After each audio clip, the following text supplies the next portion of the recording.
আইনজীবী নেতৃবৃন্দের উৎপাতে বিচারকরা অনেক ক্ষেত্রে অস্বস্তিতে ছিলেন। এমনকি সাবেক প্রধান বিচারপতি আমরা শুনেছি তিনি তার বইয়ে বলেছেন কিভাবে যে রায় আসতো গণভবন থেকে। আমরা মনে করি যে সেই যুগের অবসান হয়েছে। বর্তমান বাংলাদেশে আইন তার নিজস্ব গতিতে চলবে।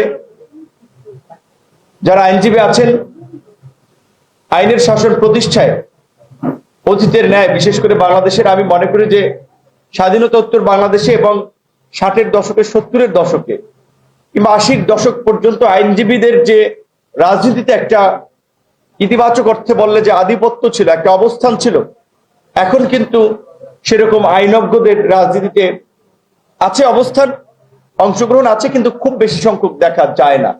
যেই কারণেই আমি মনে করি আমাদের আইনসভা বা সংসদের অধপতন, আইনজীবীদের উল্লেখযোগ্য সংখ্যক অংশগ্রহণ না থাকার ফলে জুলাই গণ অভ্যুত্থান আপনাদের সামনে সুযোগ করে দিয়েছে আপনাদের এই গৌরবান্বিত পেশায় যারা জড়িত, আইন অঙ্গনে নাগরিকদের সেবা, আইনের শাসন প্রতিষ্ঠার পাশাপাশি আইনসভাকে কার্যকর করার জন্য, সংসদকে কার্যকর করার জন্য আইনজীবীদের রাজনীতিতে এগিয়ে আসা উচিত।